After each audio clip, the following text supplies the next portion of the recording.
오늘 하나님께서 우리에게 주시는 말씀은 역대하 7장 12절에서 16절까지 말씀입니다. 저와 여러분이 교독해서 읽도록 하겠습니다.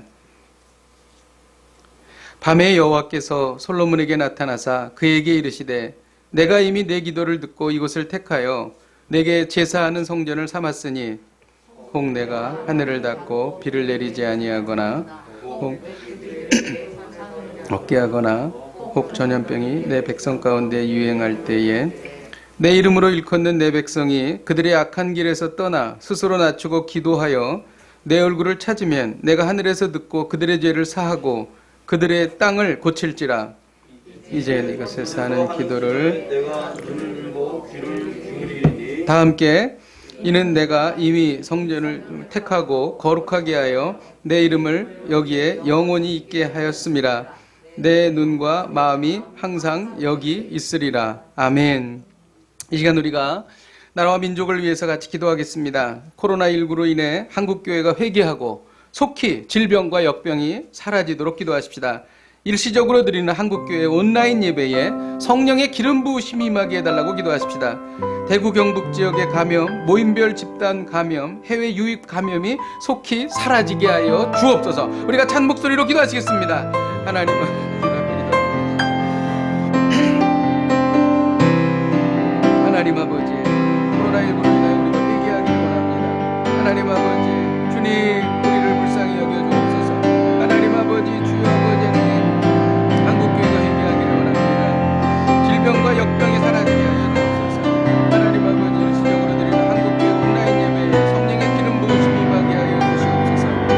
하나님 아버지, 신앙이 약해지지 않게 하여 주시고 오히려 이때도 기도하는 성도들이 되게 하여 주옵소서. 하나님 아버지, 대구 경북 지역 감염, 모임별 집단 감염, 해외 유입 감염 등이 속히 사라지게 하여 주시옵소서. 하나님 아버지, 고쳐주옵소서. 치유하여 주옵소서. 하나님 아버지, 우리를 불쌍히 여겨 주옵소서. 하나님 아버지, 주여 우리를 불쌍히 여겨 주옵소서. 하나님 아버지, 주여 아버지, 우리를 고쳐주옵소서. 하나님 아버지, 우리가 범죄하였나이다. 하나님 아버지, 주여 우리를 고쳐주옵소서. 하나님 아버지, 주여 도와주시고 하나님 아버지, 주여 치유하여 주시고 하나님 아버지, 회복하여 주시옵소서. 고쳐주시옵소서. 하나님 아버지, 우리가 범죄하였나이다. 하나님 아버지, 우리를 고쳐주옵소서. 하나님 아버지, 저희들의 죄악이 하늘에 닿았고 저희들의 추악함이, 저희들의 더러움이 말로 표현할 수 없을 정도로 하나님 우리가 주 앞에서 범죄하였나이다. 하나님, 교회가 범죄하였나이다. 하나님, 우리 모두가 범죄하였나이다. 저희들의 추악한 죄를 용서하여 주옵소서. 하나님, 그리고 우리를 불쌍히 여겨 주옵소서. 저희가 아닌 예수 그리스도의 십자가를 바라보시고 하나님 우리를 용서하여 주옵소서. 이 땅을 고쳐 주옵소서. 예수님의 이름으로 기도하였습니다. 아멘. 오늘 설교 제목이 어떻게 해야 재앙이 그치는가입니다. 인류 역사상 최악의 전염병이 발생한 것은 언제였을까요? 5위가 로마 제국 시절에 일어났어요. AD 165년부터 AD 180년 사이에 천연두가 유행했습니다. 그래서 이 전염병으로 500만 명 이상이 사망했습니다. 4위가 동로마 제국 시절이었는데 AD 541년경부터 시작이 됐어요. 유스티아누스 역병이었습니다. 굉장히 무섭습니다. 이거는 발병하면 50% 사망합니다. 절반이 죽습니다. 그래서 동로마 제국 인구의 25%가 죽었어요. 그리고 3위가 인도, 중국을 중심으로 시작한 1816년서부터 10년 동안 발생한 질병이 있습니다. 콜레라입니다. 이 전염병으로 1,500만 명 이상이 죽었습니다. 지금 전 세계적으로 코로나로 사망한 사람이 6만 명이 좀 넘어요. 거기에 비하면 엄청나게 많은 숫자죠. 그 다음에 2위가 스페인을 중심으로 1918년부터 시작된 스페인 독감입니다. 5천만 명 죽었습니다. 무섭죠? 이때 우리나라도 독감이 유행했어요. 여러분, 역사상 최악의 전염병이 뭔지 아십니까? 14세기 유럽에서 창궐한 흑사병입니다. 최대 2억 명 이상 사망했습니다. 흑사병은 피부의 혈소 침전으로 인해서 피부가 검은색으로 변합니다. 그래서 이제 흑사병이라고 했는데 중앙아시아 건조한 지역에서부터 발생해가지고 1343년에 크림반도로 건너갔어요. 그리고 그 당시에 화물선에 있던 검은색 쥐에 기생하는 벼룩에 의해서 전염됐습니다. 그래서 당시 유럽 인구의 총 인구의 50%가 사망했습니다. 14세기부터 시작을 한 이 흑사병은요, 19세기까지 무려 500년 동안 100여 차례에 걸쳐서 간헐적으로 발생했습니다. 그러니까 500년 동안 100여 차례니까 5년에 한 번씩, 뭐 산술적으로 따지면 그렇다는 거죠. 우리가 코로나가 빨리 사라지기를 기대하고 있죠. 그런데 과거 역사의 전염병은 무섭습니다. 500년이나 흑사병이 계속됐다는 겁니다. 인류의 역사가 시작되면서 재앙은 계속 발생하고 있고 마지막 때로 갈수록 재앙은 심화됩니다. 이건 성경이 그렇게 말하고 있어요. 그러니까 앞으로 더 이런 재앙은 빈번할 것이고 더 심각하게 인류를 공격할 것입니다. 그것은 성경이 말하고 있는 겁니다. 그래서 우리는 이것을 마음에 좀 이렇게 좀 준비를 하고 이 시간들을 우리가 맞이해야 할 것입니다. 재앙에는 이유가 있어요. 원인이 있습니다. 그런데요, 재앙이 이유 없이 일어납니다. 그냥 살다 보면 그런 일이 일어나는 거예요. 그거를 창세기에 이렇게 말하고 있어요. 12장 10절을 같이 한번 읽겠습니다. 시작. 그 땅에 기근이 들었으므로 애굽에 거류하려고 그리 내려갔으니 이는 그 땅에 기근이 심하였음이라. 그냥 기근이 든 거예요. 아브라함이 무슨 잘못을 했거나 뭐 그렇다기보다는 그냥 기근이 든 겁니다. 살다 보면 기근이 들고 살다 보면 재앙이 생기는 거예요. 그런데 과연 그냥 이유 없이 들었을까요? 그렇지 않습니다. 원래 하나님께서 천지를 창조하셨을 때는 재앙이 없었어요. 그런데 인류가 죄를 지으면서 재앙이 시작된 것입니다. 그러니까 죄로 인해서 재앙이 시작된 것입니다. 그러니까 죄가 없다면 재앙이 없어요. 죄 때문에 재앙이 생긴 것입니다. 그래서 인간이 죄를 지음으로 인해서 하나님과 적대적이 되고 자연은 인간에게 적대적이 된 겁니다. 그래서 재앙이 시작된 것입니다. 그런데 성경은 이렇게 또 말합니다. 인간은 어떤 특별한 죄 때문에 재앙이 임한다. 그렇게 말합니다. 역대하 21장에 보면, 역대상 21장에 보면 사탄이 다윗을 충동합니다. 그래가지고 인구조사를 하게 해요. 너 군사가 많지 않냐? 그래서 하나님을 의지하지 않고 군사를 의지하도록 인구조사를 하게 합니다. 그래서 거기에 다윗이 넘어가서 하나님은 이 일에 대해서 진노하셔서 전염병을 보냅니다. 그래서 전염병을 보내서 7만 명이 죽게 됩니다. 이것은 다윗의 죄 때문에 된 것이죠. 그리고 열왕기상 16장에 보면 아합의 죄 때문에 재앙이 임합니다. 아합은 이세벨과 결혼해서 우상 숭배를 했죠. 바알 신과 아세라 상을 숭배했습니다. 그리고 하나님께서 여리고성을 건축하지 말라고 분명히 말씀하셨어요. 그런데 여리고성을 아합 때에 건축합니다.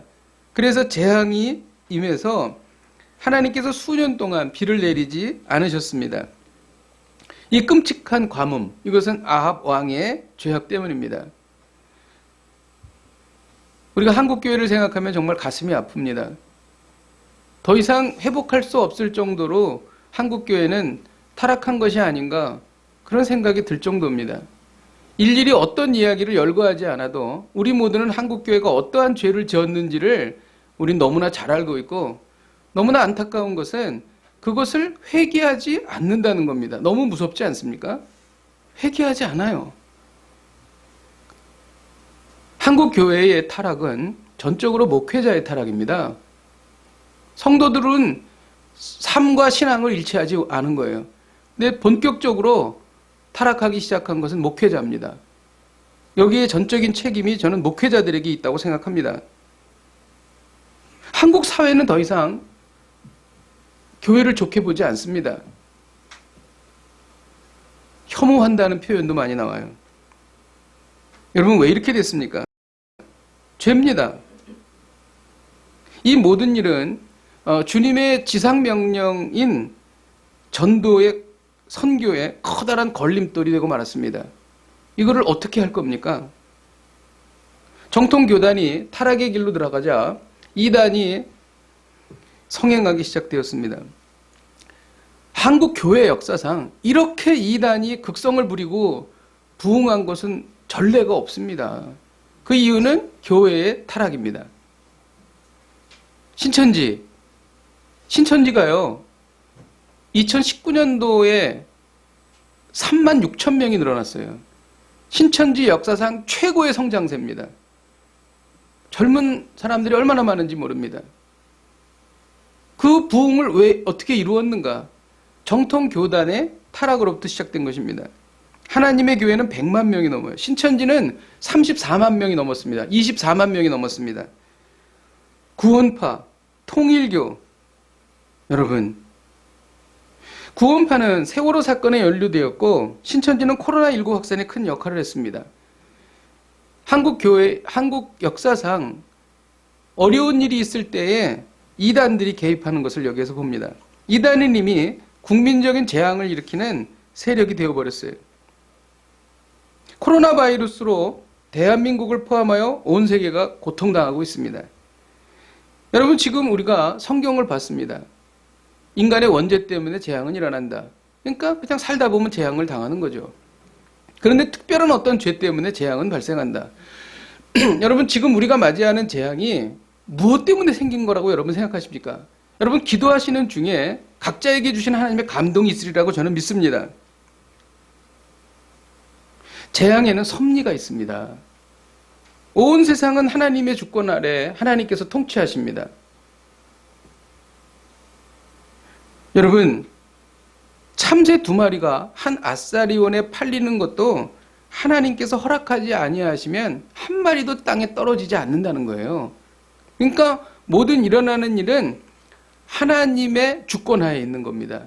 그래서 우리가 승천에 대해서 지난주에 말씀을 나눴지 않습니까? 예수님께서 하나님 보좌 우편에 계셔서 온 우주를 통치하고 다스리고 계시고 우리 주께서 모든 주권을 가지고 계신 것입니다. 이 모든 일은 우리 주님의 허용하심이 없이는 아무 일도 일어나지 않습니다. 어떤 재앙도 하나님의 허락이 있어야 일어나는 것입니다. 욥기를 보면 알 수 있어요. 다만 우리가 그 이유를 모를 뿐이죠. 요셉을 볼까요? 요셉이 재앙을 당했죠. 마른 구덩이에 떨어졌고 아라비아 상인에게 팔려갔고 그리고 그는 감옥에 수감이 되었어요. 이러한 모든 재앙이 일어났는데 이 재앙을 통해서 요셉은 그의 가족을 구원할 수 있었습니다. 그리고 그는 재상이 될 수 있었어요. 재앙을 통해서 하나님의 섭리를 우리는 보게 되는 것이죠. 여러분, 최근 이탈리아에서 많은 사람들이 죽고 있습니다. 코로나19로 인해서 정말 끔찍한 일들이 일어나고 있습니다. 이탈리아의 한 의사가 쓴 글인데요. 메카시라고 하는 의사입니다. 메카시는 이탈리아가 겪는 이 두려운 재앙 속에서 악몽을 꾸고 있다 이렇게 말합니다. 그 악몽은 강처럼 흐르고 있었고 그 강물은 점점 거세어져서 자기를 함몰하고 있었다 이렇게 말합니다. 처음에는 그의 병원에 몇 명의 환자가 왔대요. 근데 좀 이따 몇십 명이 왔고 그 뒤에는 몇백 명이 왔다는 겁니다.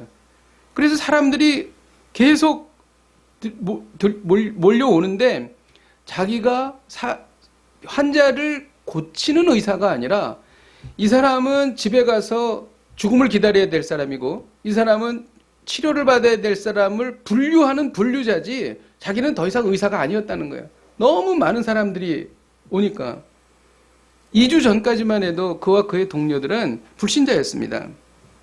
무신론자였죠. 의사였기 때문에 과학을 당연히 따랐고 자기 부모님이 다니는 그 교회 다니는 부모님을 자기는 그것에 대해서 비웃었어요. 그런데 9일 전에 한 75세쯤 된 한 목사님이 환자로 들어온 겁니다. 근데 이분은 기침을 하면서 자기 스스로도 호흡의 곤란을 느끼면서도 힘들어하고 고통당하는 환자들에게 가서 성경을 읽어주더라는 겁니다. 그거를 보고 메카시와 그의 동료 의사들이 감동을 받은 겁니다. 그와 동료 의사들은 매우 지쳤고 낙심했고 몸과 마음은 완전히 탈진한 상태였습니다. 그리고 2명의 의사가 죽었어요. 그리고 다른 동료들도 감염이 막 시작되는 것입니다. 그런데 이상한 일이 메카시와 그의 동료들은 누가 이야기하지 않았는데 그들이 기도를 시작했다는 겁니다. 막 바쁘게 환자를 진료하다가 잠시 남는 시간에 수분 쉴 때에 그들은 아무도 서로 이야기하지 않았는데 기도를 하기 시작했다는 것입니다. 자연스럽게 그 일이 일어난 것입니다. 그리고 자신들도 그거를 믿을 수가 없었어요. 그들이 바로 2주 전까지만 해도 아주 격렬한 불신자들이었는데 이제 그들은 하나님께 평안을 구하고 있었다는 것입니다. 그리고 자기들이 병자들을 계속 돌볼 수 있게 해달라고 기도하고 있었습니다. 그러던 중에 75세 된 이 목사님이 돌아가신 겁니다. 3주 동안 이곳에서 120명의 사람들이 사망하는 것을 눈으로 보았는데 정말 그 목사님이 돌아가실 때 그들의 가슴은 무너져 내리고 있었습니다. 그 목사님이 자신의 상태와 상관없이 환자들에게 평안을 가져다 주었기 때문입니다. 그 평안은 다들 경험한 겁니다. 세상에 줄 수 있는 평안이 아니었고 저 높은 하늘로부터 내려오는 평안이었어요. 그 목사님은 주님께로 가셨습니다. 그리고 상황이 계속 이어진다면 동료 의사들도 환자들도 그리고 메카시도 결국은 그 목사님을 따라갈 것입니다. 메카시는 6일 동안 집에 가지 못했습니다. 그리고 그가 언제 식사를 했는지 기억조차도 나지 않는다고 말합니다. 그리고 자신의 나약함과 무가치함을 절실히 깨달았습니다. 그는 자기가 가지고 있는 마지막 한 호흡도 다른 사람을 위해서 쓰고 싶은 마음이 간절했습니다. 비록 그가 고통 중에 있었고 죽어가는 사람들 속에 둘러싸여 있었지만 이해할 수 없는 행복감이 밀려오기 시작했습니다. 그것은 바로 그가 하나님께로 돌아왔고 지금 하나님이 그와 함께 계시다는 사실이었습니다. 이것이 섭리입니다. 이걸 어떻게 우리가 설명할 수 있겠어요? 다윗은 하나님의 성전을 짓고 싶었습니다. 그러나 하나님께서 너는 피를 많이 흘렸기 때문에 성전은 지을 수 없다. 너의 아들 솔로몬이 성전을 지을 것이다. 그렇게 말씀하셨습니다. 그래서 다윗은 성전을 준비했고 솔로몬은 성전을 완공했습니다.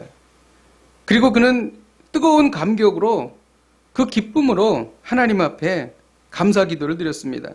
하나님, 만일 어떤 사람이 죄를 짓고 이 성전에 와서 기도하면 하나님 긍휼을 베풀어 주옵소서.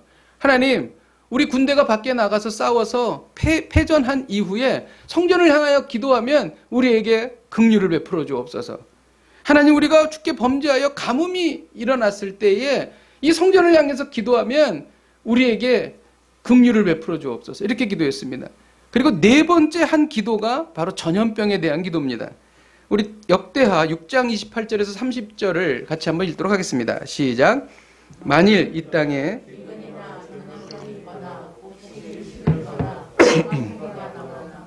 메뚜기나 황충이 나거나 적국이 와서 성읍을 에워싸거나 무슨 재앙이나 무슨 질병이 있거나를 막론하고 한 사람이나 혹 주의 온 백성이 각기 자기의 마음의 재앙과 고통을 깨닫고 이 성전을 향하여 손을 펴고 무슨 기도나 무슨 간구를 하거든 주는 계신 곳에 들으시며 사유하시되 각 사람의 마음을 아시오니 그의 모든 행위대로 갚으시옵소서. 주만 홀로 사람의 마음을 아심이니이다. 재앙에 대해서 기도한 것입니다. 곡식이 시드는 것은 아라비아 사막에서 불어오는 시라코라는 열풍의 원인이에요. 그래서 식물이 성장하지 못하거나 열매를 맺지 못하는 것입니다. 그 다음에 깐부기가 나는 것은 농작물의 잎 그리고 어린 열매들이 시퍼런 곰팡이가 나서 결국 시들어 죽어버리는 것입니다. 그리고 황충인데요. 황충은 메뚜기의 일종입니다. 그래서 메뚜기가요, 1제곱킬로미터 안에 20마리가 이상이 되면 임계 전환점이라고 해서 갑작스럽게 이 메뚜기가 늘어나면서 색깔이 누런색으로 변합니다. 그리고 비가 오면서 풀이 자라기 시작을 하면 그 풀을 먹고 엄청나게 자라는데 1제곱미터당 8천만 마리 이상 생깁니다. 그러면서 시속 100km의 속도로 달리는데 주변에 있는 모든 푸른 색깔은 다 먹어버립니다.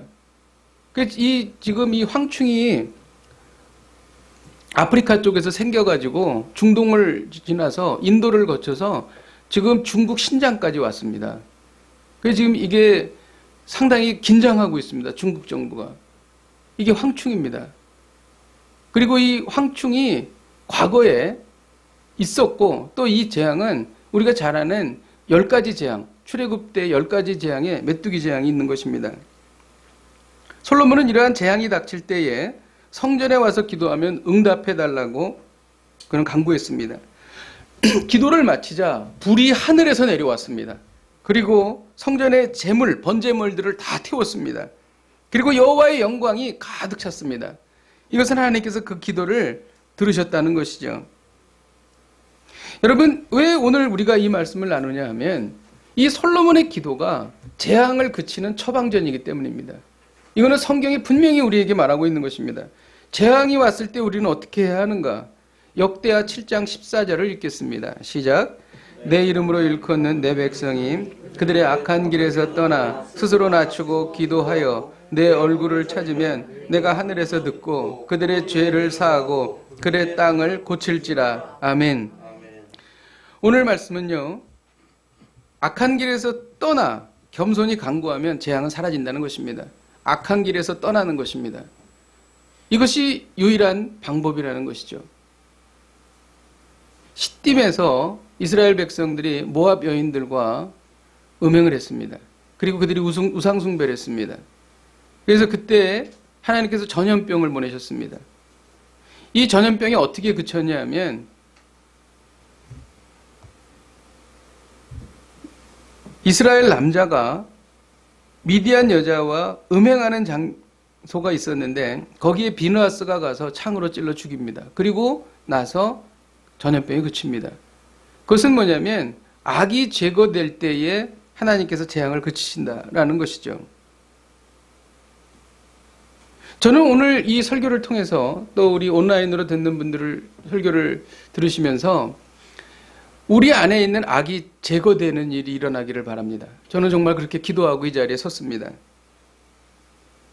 재앙은 누구에게 달려 있는가?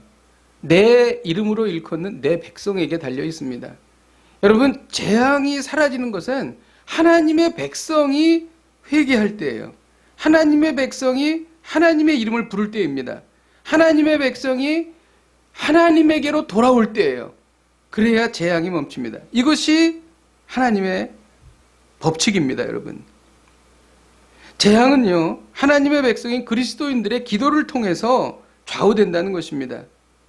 창세기 18장에 소돔과 고모라의 심판이 기록되어 있습니다. 소돔과 고모라에 대한 죄악이 심히 극에 달해서 그 백성들의 부르짖음이 날로 커져갔습니다. 그래서 하나님은 이를 심판하기로 하시고 천사를 보내셨죠. 그때에 아브라함을 만납니다. 아브라함의 조카 롯도 소돔에 살고 있었습니다. 그래서 아브라함은 여호와 앞에 서서 이렇게 간구했습니다. 하나님, 의인을 악인과 함께 멸하실 수 없지 않으십니까? 멸하시면 어떡하십니까? 이 땅에 50명의 의인이 있으면 멸하시겠습니까? 그렇게 질문하죠. 그럴 때 하나님께서는 50명이 있으면 멸하지 않겠다 말씀하십니다. 근데 없어요. 그랬더니 45명 쭉 내려가서 10명까지 내려갑니다. 10명이 없었습니다. 그래서 소돔과 고모라는 멸망당한 것이죠. 여러분, 재앙이 임하는 기준은 바로 재앙이 사라지는 기준은 의인이었다는 거죠. 하나님의 백성이었다는 것입니다. 국가적 재앙이 닥칠 때 그리스도인들은 간절히 기도해야 합니다. 그 이유는 성경에서 분명히 말하고 있기 때문인 것이죠. 저는 우리 모두가 오늘 이 예배를 통해서 우리 스스로 우리가 떠나야 할 죄악이 무엇인지를 깨닫고 그리고 그것을 하나님 앞에 철저히 회개하는 일들이 일어나기를 주님의 이름으로 축복드립니다. 재앙이 그치기 위해서 그리스도인들은 악한 길에서 떠나야 합니다. 요엘서 2장 13절에 보면 너희는 옷을 찢지 말고 마음을 찢고 너희 하나님 여호와께로 돌아올지어다. 그는 은혜로우시며 자비로우시며 노하기를 더디하시며 인애가 크시사 뜻을 돌이켜 재앙을 내리지 아니하시나니. 여러분, 그리스도인이 회개하고 돌아오면 하나님께서는 뜻을 돌이키시고 재앙을 내리지 않으시는 것입니다. 여러분, 무엇을 회개해야 할까요? 무엇을 회개해야 된다고 생각하십니까? 하나님 없이 행했던 것을 회개해야 합니다. 이는 기도하지 않고 중요한 일들을 결정한 거예요. 여호수아는 하나님의 도우심으로 파죽지세로 가나안 땅을 치고 들어갔습니다. 주변의 가나안 백성들이 이스라엘 백성들을 두려워했습니다. 그 중에 두려워했던 한 족속이 있었는데 기브온 사람들이었습니다. 이들은 이스라엘 사람들이 들어와서 자기들이 먼 곳에서 온 것처럼 오래된 떡과 또 이러한 그 음식들을 가지고 헤어진 옷을 갖고 나왔습니다. 그리고 여호수아에게 나와서 자비를 구했죠. 기브온 사람들은 이스라엘이 가나안 족속들을 다 진멸하는 걸 알고 있었기 때문입니다. 그때에 여호수아가 실수를 합니다. 여호수아 9장 14절에 보면 무리가 그들의 양식을 취하거나 어떻게 할지를 여호와께 묻지 아니하고 기브온 사람들을 받아준 겁니다. 어떤 일이 생겼어요? 물론 그들이 물기 있는 자와 장작 패는 자가 되었죠. 하지만 나중에 이들은 이스라엘 백성들의 옆구리에 가시가 되었습니다. 올무가 되었습니다. 그 이유는 하나님께 묻지 않고 행한 것입니다. 기도하지 않고 중요한 일을 결정하는 것이죠. 여러분, 기도하지 않는 것은 죄입니다. 사무엘상 12장 23절을 같이 읽겠습니다. 시작. 나는 너희를 여호와 앞에 결단코 범하지 아니하고 선하고 의로운 길을 너희에게 가르칠 것이라. 여러분, 지난주에 얼마나 기도하셨습니까? 하루에 얼마나 기도하십니까? 여러분, 기도하지 않으셨습니까? 그러면 여러분들은 죄를 지은 것입니다. 제가 기도하지 않았다면 저도 죄를 지은 것입니다. 그리고 이 죄는 재앙의 원인이 된다는 것이죠. 하나님 없이 결정한 것, 하나님과 관계없이 중요한 일들을 결정한 일들, 이런 것들이 재앙의 원인이라는 거예요. 여러분, 무엇을 또 회개해야 합니까? 하나님보다 세상을 더 사랑한 것을 회개해야 합니다. 여러분 어떠세요? 여러분 하나님 제일 많이 사랑하십니까? 쿠웨이트 한인 연합교회의 김진선 목사님이라고 계세요. 이분이 이런 글을 썼습니다.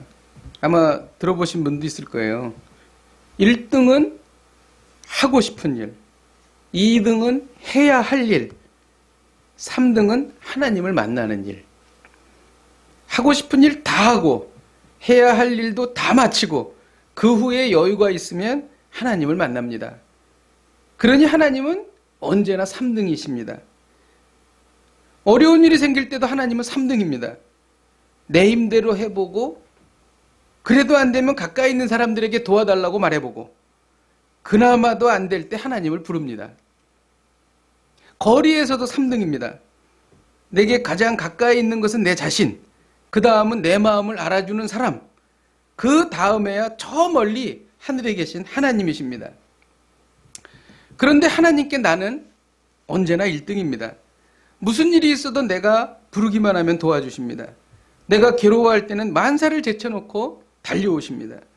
아무도 내 곁에 없다 생각이 들 때 홀로 내 곁에 오셔서 나를 위로해 주십니다. 나는 하나님께 언제나 1등입니다. 나도 하나님을 1등으로 생각했으면 좋겠습니다.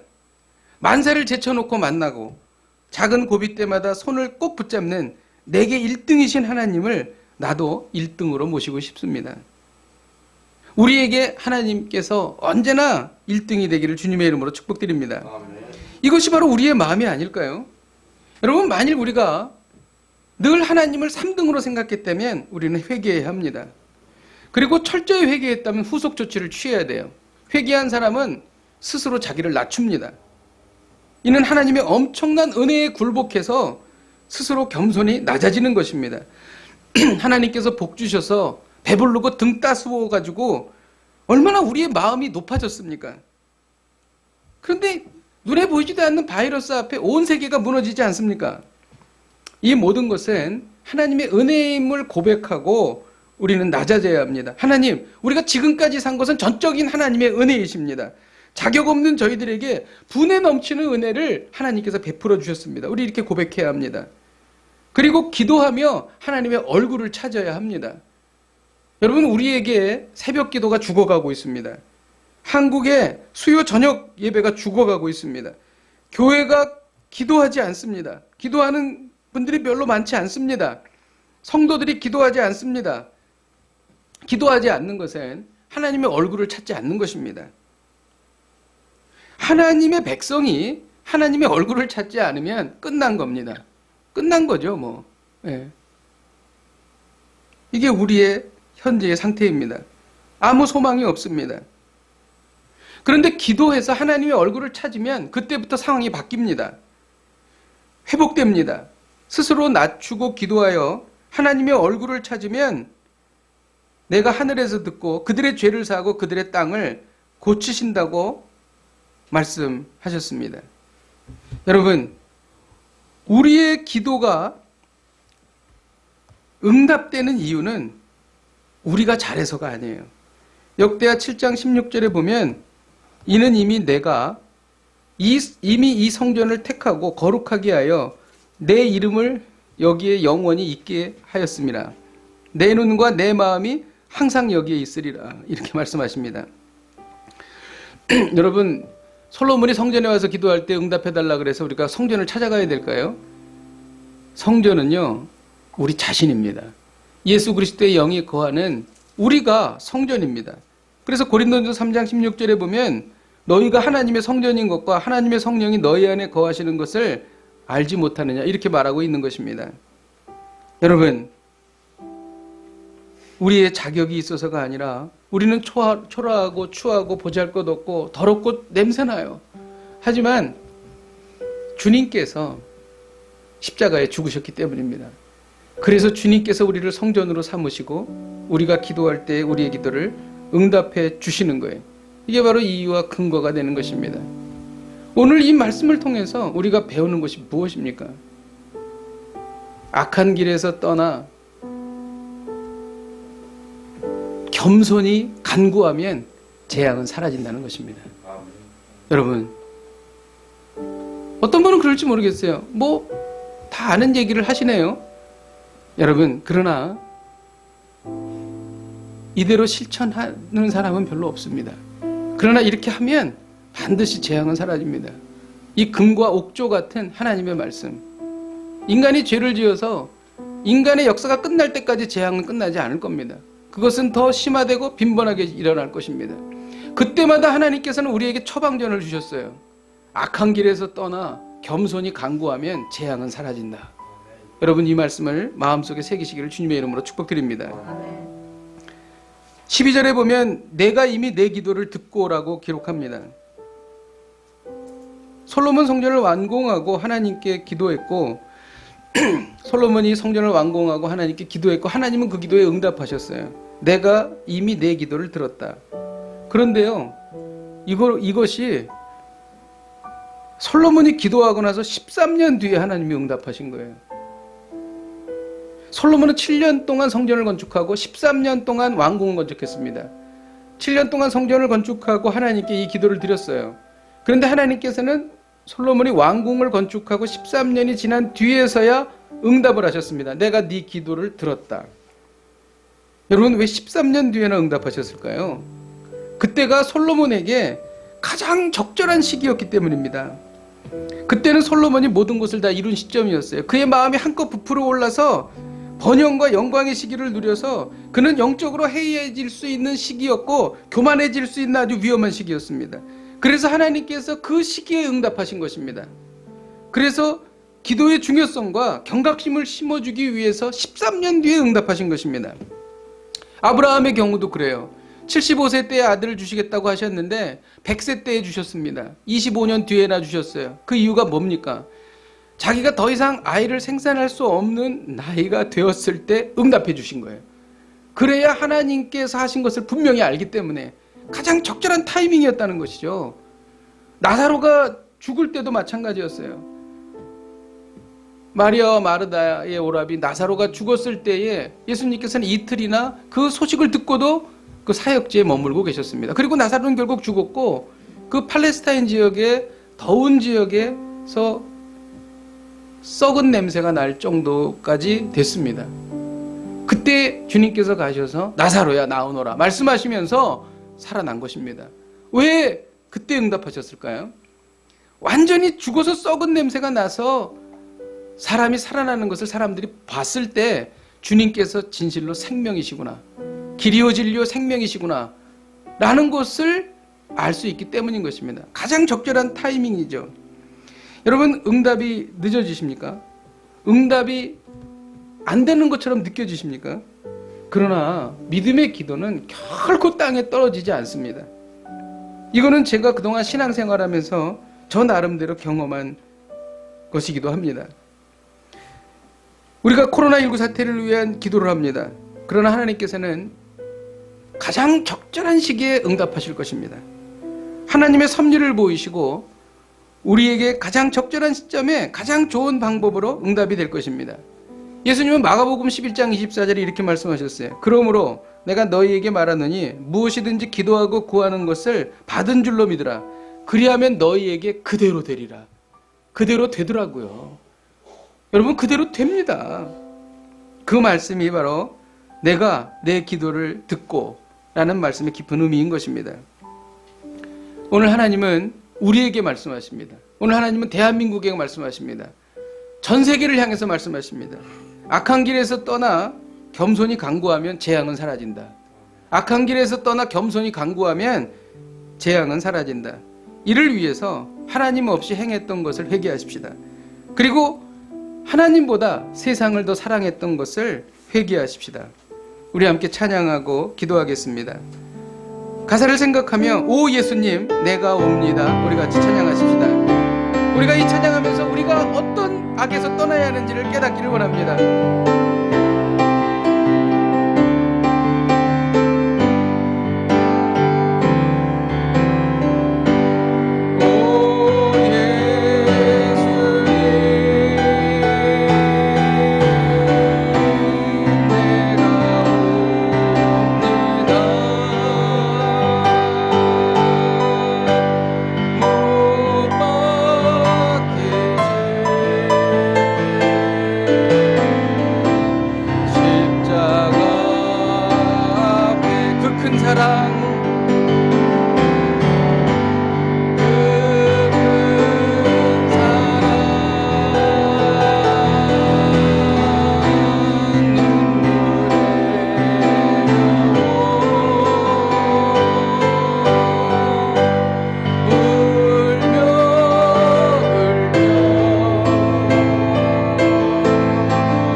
기도합니다. 저희를 불쌍히 여기사 저희가 당하는 재앙이 사라지게 하여 주옵소서. 우리가 하나님 없이 행한 것을 회개합니다.